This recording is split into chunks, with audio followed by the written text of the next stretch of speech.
I am Deana Lizzie, and welcome to Abstract Essay, where ideas take shape, thoughts find depth, and every conversation explores the art of thinking beyond the obvious. And today I have my special guests.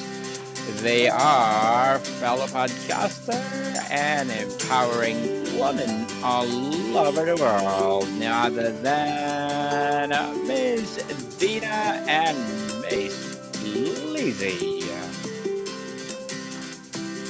Welcome back. Thank you for being part of Abstract Essay.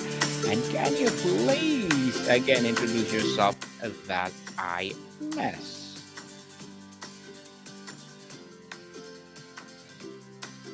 Hi, I'm Deana. I am wife number one from being married to the same narcissist.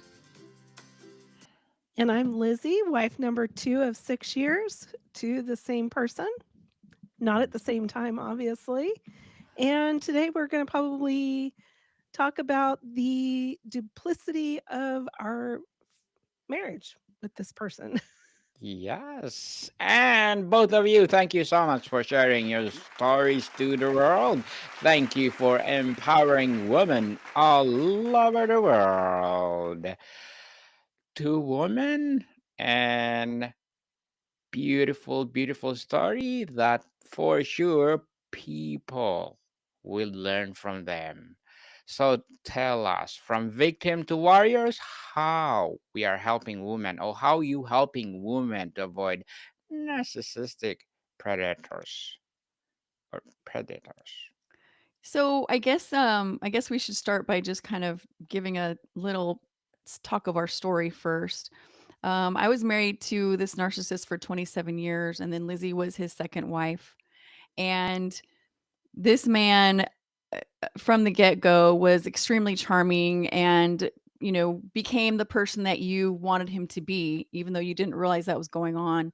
So if you were a family person, if you were a person of faith, if you were someone who loved other people or traveling or whatever it was, he became that person for you, and therefore was incredibly manipulating and charming, and able to get into you with a strong relationship very, very quickly. And both Lizzie and I were completely deceived for a while from this behavior. And in addition, most narcissists want you to get into a relationship quickly before you figure out who they are. So he used that tactic with both of us. Where we want to go today with talking about this narcissistic behavior is that after Lizzie left him, she reached out to me and we connected. We I knew who she was because she's my children's stepmother, but I didn't know really anything about her life or really know her. And so when she and I connected, we started this really amazing friendship. I unloaded everything to her about what was happening. She unloaded everything to me, and at that point, things kind of took a crazy turn. And that's where, if you want to ask another question, or Lizzie, you can jump in. But things took a real crazy turn once she decided she was leaving. Go Yeah, so ahead, Miss Lizzie.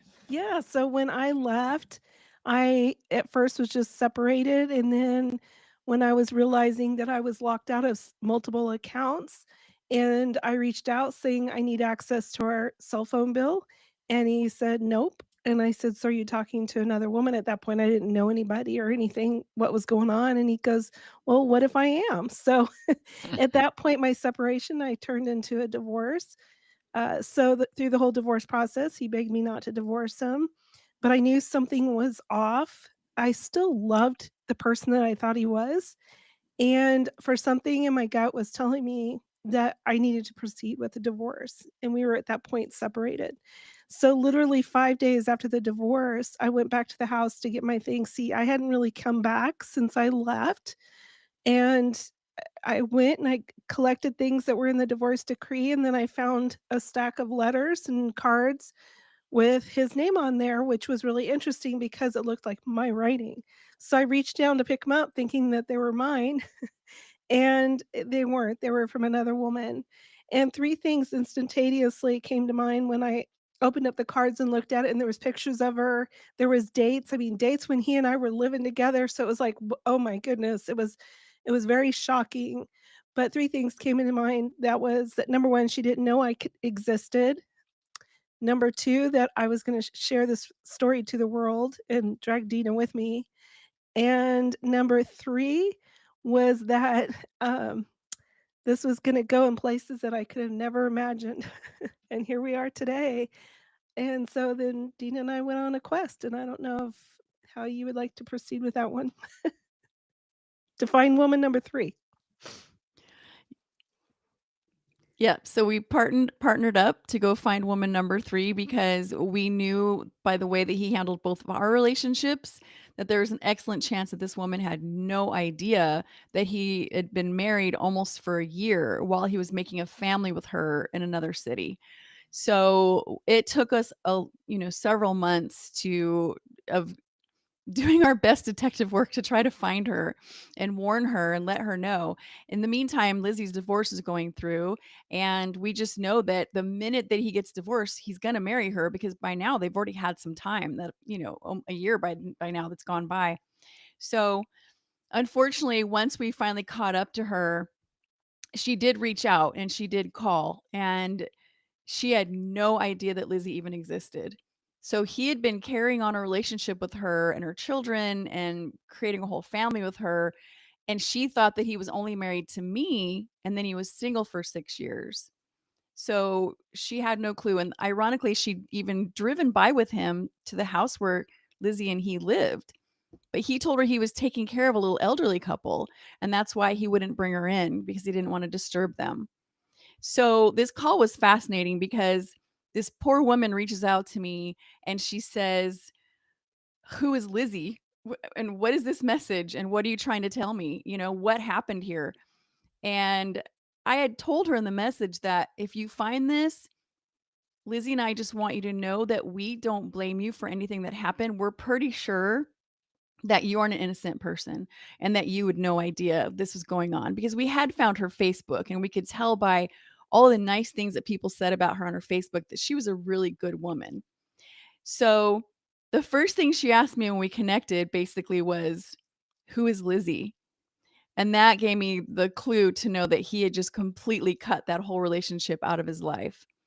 And the second or third thing she said was, "So that little house where he was taking care of the old people, that wasn't old people." And I said, "No, there was no elderly couple that he was taking care of." And then she said, "You mean this red coat that I'm wearing right now is not a gift from that elderly lady?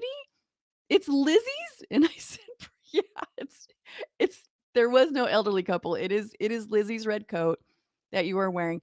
And at that point, she completely starts to unravel because her son, he's a grown man, he's a young man, but he is on a motorcycle ride with our ex at that moment. And now she doesn't know who this person is. And now she's completely freaking out about what's going on and that he's out of state with her son. And it was an absolute mess. This poor lady was such a mess. And she needed to talk to Lizzie, which Lizzie was so gracious and called her right away after our call. And they started comparing all these notes about different trips and different things that had happened where he had said he was alone on a motorcycle ride, but he was actually with Lizzie, his wife, and he'd bought, souvenirs and said they were for her, the other woman, but Lizzie had bought them in reality. And things just went the deception was so incredible, even where he was in the evening time, when he was telling Lizzie that he was doing Uber driving to make some extra money, or he was doing little getaways with, other men to kind of just help himself and get be a better person and be a better husband. And then he was telling her that he was at the gym and that he wouldn't spend the night at her house because they weren't married yet. It wasn't the right thing to do. So the deception was incredible. But once this woman found out, and she really did believe us right away, um, she immediately filed for an annulment and a restraining order. They'd only been married about a month, I think, at that time. And when he pulled up couple days later with her son, the police in the town knew this lady, and so they they followed him in. They escorted him into her driveway, told him to get off of his bike. She had packed his car to the gills, and they said, "Get your stuff and get out, and you will be appearing in court for that annulment." in a very quick time. So it was absolutely a fascinating situation. I mean, with me, he did have a lot of sexual addiction and a lot of properties like that. It seemed like every 5 minutes I was catching him in something. But this was a whole nother level that she and I discovered together. And at that point, he ran off to and married woman number 4 immediately, who was a friend of his family at another state. And we're just, like, dumbfounded, like, we have got to tell people about these types of predators. We have got to tell our story because this happens more than people think. Maybe they're not having a double life and being married in another state, but they are carrying on a whole life that you know nothing about behind your back, and they're good at it, and they've gotten better and better over time once they've figured out what you can tolerate. So, that is our story in a nutshell, and it's kinda crazy town, and we did try to warn woman number 4 as well. Actually, woman number 3, we call her Jane, she reached out to woman number 4 and said, you got you don't know what you're getting yourself into. You have to stop. Like, this person is he's crazy." And she just basically told us to jump off a bridge and stayed with him. But a couple of years later, she reached out and apologized and said, "Oh my gosh, I had no idea that this man who he was because he's so good at pretending to be somebody else. He's so incredibly charming. He's so incredibly amazing at lying and manipulating and twisting the facts that she had to admit that she was, unfortunately taken advantage of by him and her whole family. Her whole family thought he was amazing. So we just want women out there and men to know that there are people that they probably are narcissists because they only care about their own selves and their own supply, they call it. They just want everything taken care of. They want you because either you give them a good front of a wonderful family, maybe it's just to combine the finances, multiple reasons, but you will be treated so badly within that relationship, and then they may possibly have an entire double life. So we're just here to spread that word and to help others, and that's what we're doing, Daniel. And thank you so much for that advocacy. The term victim can feel disempowering. At what point in the healing process does a woman typically start to reclaim her power and shift into the warrior mindset? That's a really good question. I think it's a process of really being willing to walk through the pain because you can't just sweep it under the rug or just try to move forward and hang in there and just survive. You literally need to be willing to do what it takes, and there's no cookie cutter. I most of the time I would say you need probably therapy, good journaling, good support group, good, community, but it's important to be able to allow yourself walk through some of the grief and some of the pain because you don't want it to keep bubbling up. But once I think you get through the other side of the healing process and you feel empowered because you're healing and you can look back and you can go, there's what they did to me does no longer determine or represent who I am today. And I do believe that all of our pain is is we've all probably gone through some pain, and a lot of that pain that we've all gone through has probably been what created or empowered us today because we don't understand unless we walk through the pain, and we don't understand until we're willing to look at that and handle it in a good healthy way. And I do think that healing kind of bubbles up at times. Sometimes you think, okay, I've healed a lot, I'm good, I'm going along, and then something triggers it, and then things bubble up again. But I think that's also healthy, and that also helps you to be more empowered to no longer be the victim, but to continue to be a victor from your circumstances.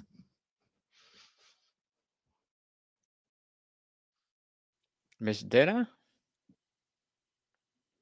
Yeah, everything Lizzie said, but also for me, I didn't even know I was a victim. I'll be honest. I just thought I was in a relationship that was dysfunctional. I didn't even know it was called abuse.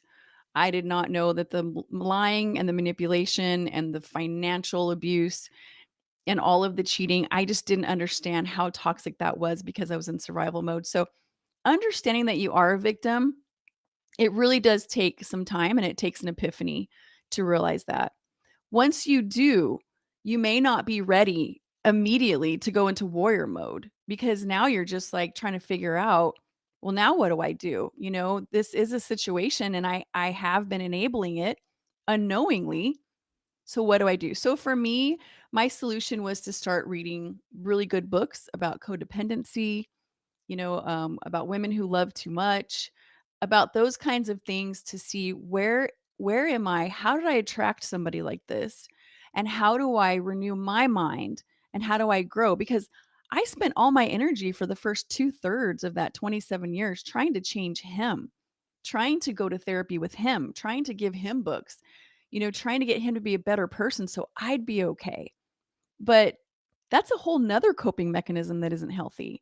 So finally I flipped the switch and I started working on myself to see what is this? Who is this and what's wrong with me that I'm doing this? That started to help me to grow, and the more that I grew, the more slowly that I became an overcomer, if you will.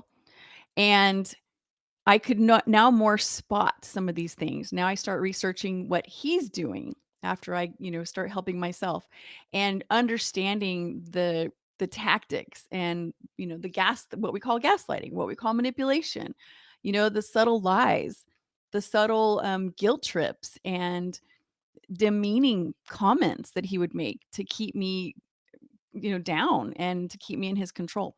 So that's how I decided to start growing. By the time we got to the end of the relationship, I really felt like a completely different person and I was able to walk away. And I was able to walk away successfully without falling into the all the tricks that he had, worked on me every other time I tried to leave because I tried to leave him 9 different times.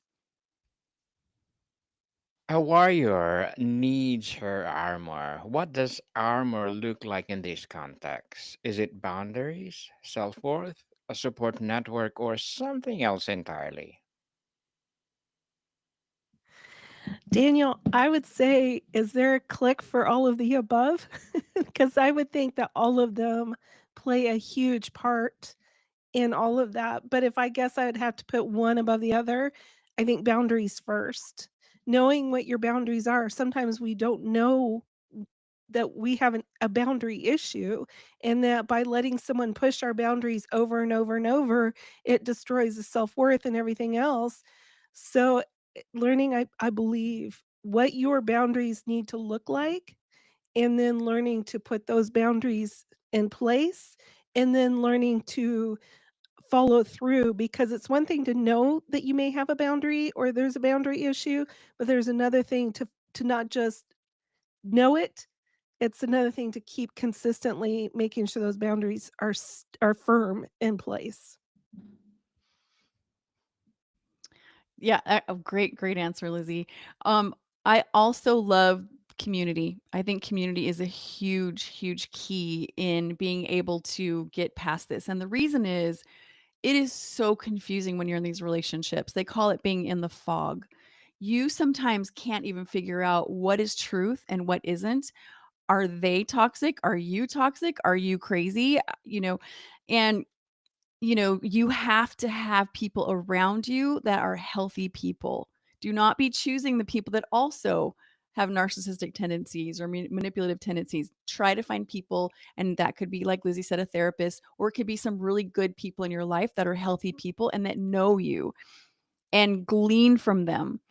Let them know, talk to them, confide in them. Let them know what you're going through. What did they say? What did they do? How'd that make you feel?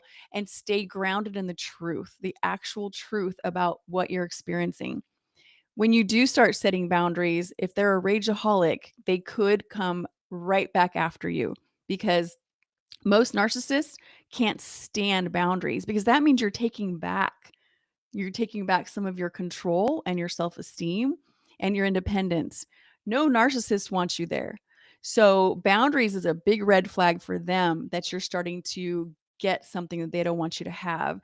And that's another place where you might really need an excellent life coach or a therapist to help you as you maneuver those boundaries and keep you in truth and keep you able to keep putting those boundaries out there without the fear of repercussions. Well, and to piggyback real quick, sorry, on the whole boundaries, I agree. Once you're in the relationship and very abusive relationship, those boundaries can trigger a lot of pain, probably a lot of abuse, not necessarily always physical, but verbal.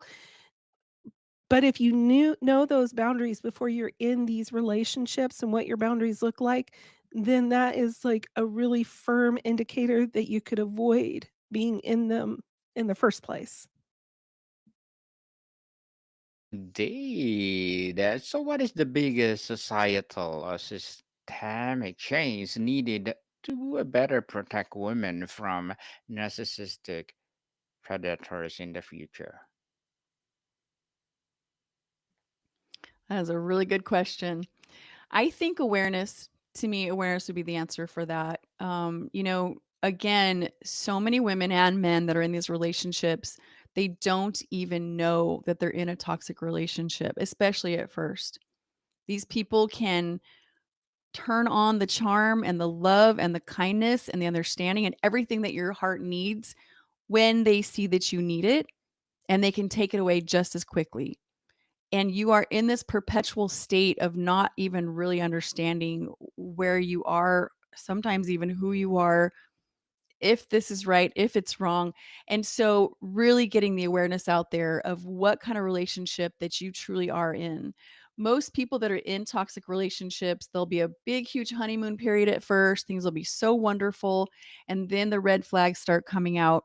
And then the control and manipulation start entering the relationship. They need to stay grounded in truth, like I've talked about, in awareness. And the only way they can do that is if there's plenty of material out there, which there is now. There's definitely way more than when I went through this 27 years ago. I had no clue what I was going through. But most people don't start to research what they're going through until they, start to feel unhappy internally. Because sometimes it starts just with the way you feel. You just feel unhappy, unsettled, something seems wrong, or you just always feel like you're failing in the relationship, you just feel unhappy with yourself. You become a different person than you were before you met them. And sometimes those are the only clues you have because you don't really understand the connections between this person and what you're feeling. So that would be my answer is just a huge amount of awareness. I agree with that, and I'd probably go one step deeper. I think it's really important for everyone to be aware because we're all gonna walk through it with somebody, whether you're the perpetrator or predator, whether you're the victim. I guarantee if you're not one of those 2 things, eventually you'll probably have a close friend or family member who will be in these types of relationships. And the more that we're all educated, the more we are able to all protect our friends, family, and ourselves from being victims and falling victims into these situations. How does a woman learn to trust again after such a profound betrayal? Is it a goal to trust others or to trust her own ability to discern and protect herself? I think it's both, but I think the most important one, Daniel, is definitely learning to trust yourself because oftentimes when we get out of these relationships, we feel so stupid. We feel like we can't believe that we didn't see these signs. Maybe everybody else around you did. And we have a really hurt heart because we just don't know if we even can handle these types of situations anymore. So, if you've been through these situations, make sure you understand that these predators are so good. Do not ever feel stupid. Do not ever feel like you're crazy. Do not ever feel like you failed because they're just good. They know how to do this. You don't go in a relationship trying to manipulate or change someone or control them or suck the life out of them. So you can't see these signs. You're just, a normal person. So that's the first one. And so I think that really making sure that you start there with giving yourself a lot of kindness and understanding that that's not where you were. And that will kind of get you to start where you need to go. I think trust issues is very common. I've heard people from all types of walks of life or coming out of all different types of relationships. I have trust issues. Really, to be honest, you can kind of question yourself and your ability, like your picker is really broken, but I you have to give yourself time to get to know that person. And through the awareness, we hope that people learn red flags to look for as they're journeying in this life, whether it's dating or friendships. I've seen friendships tear people apart too, like extremely. So people isolate themselves more and more. So it's not just a partner, it could be a good friend. And really don't open your heart right away. You have to realize that I'm only giving it bit by bit. It's not like you want to walk through life like holding your heart in, but it's like gradually as you get to know the person and they've developed that safe place for you, and it takes longer than 6 months, then you can learn to trust that person, you can learn to love that person and do everything that can keep that relationship blossoming and flourishing. Blossoming and flourishing. I love that. And for sure, women all over the world love that too. So, to wrap up our discussion for today, finally, for any woman listening who feels trapped in this dynamic right now, what is your single most important message of hope and direction? If you're in these situations, you probably are going to feel trapped. That is a very normal part of the process. And the only thing I can tell you is don't worry about that. You're going to feel that way, but if you start working on you, and again, don't try to change them. Don't just give up on that. Don't try to force them, push them, get them in the right direction so that you'll be okay. Give up and start working on yourself. It's amazing when you start to grow your own life, even if you're not ready to leave yet, how you will start to feel a huge amount of freedom because you are growing. And that's where we start to feel trapped is when we feel like there's no end in sight, there's no hope.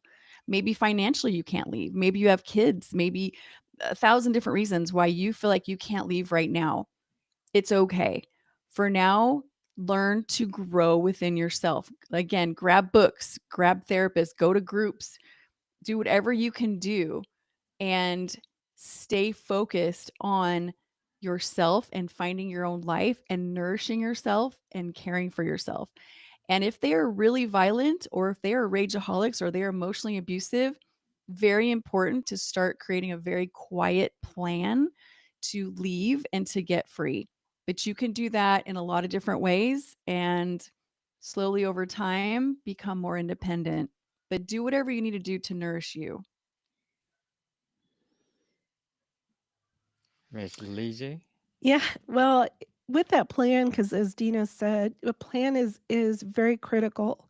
If you are in a position where you're saying, if I leave, and it's continual, and you are constantly walking on pins and needles or eggshells, however you want to look at it, you do need to start the plan. And the plan doesn't mean you ever have to follow through with it because most of the time, Dina and I, and even ourselves, we were more stuck in a toxic relationship because we were flat broke, because we were going through financial abuse, which is very common in these situations as well. That's why it's really important to have that one safe person that you guys can create a good exit plan. And that plan may be getting in place for 2 years before you're ready to leave, or it could be your friend that you need to help support. A big thing is the finances. Opening up account, find a place that you guys can hide money. That is once I think you have the money, I am surprised at how confident people are at finally making the plunge to go, I cannot take it one more day. But if you stay victimized through the relationship, which I know is hard because you're in a fog, there's so much emotions, there's so many things going through your mind, body, and soul. But if you can really find ways to just keep funneling money somewhere quietly, safely for yourself and then also exit words and exit strategies with a person, or you be that person for somebody else. Well, Ms. Lizzie and Ms. Dina, thank you so much for empowering women all over the world. So, can you please invite our listeners to support your podcast, your advocacy, or whatever projects that you're doing right now? Well, we do have surviving toxic relationships with the Matadoras on YouTube and on Facebook. Join our communities. We release our video podcasts on both of those platforms, just so you know where it is. We're also on all the major uh, podcast outlets as well. And we would just love for you to follow us, like us, comment, so that we know how we can even help and support others. And if that's you, give us something that could help us give more direction as you're maneuvering through all of this. Survivingtoxicrelationships.org. Love to see you there. Yes, people, let's support Miss Lizzie and Miss Dina because if you support them, for sure, more and more empowering advocacy for women to rise. So, Miss Dina and Miss Lizzie, thank you so much for your time. Thank you for having us. We appreciate it, Daniel. It's Thank been a you. pleasure. Yes, more to come, people. See you soon.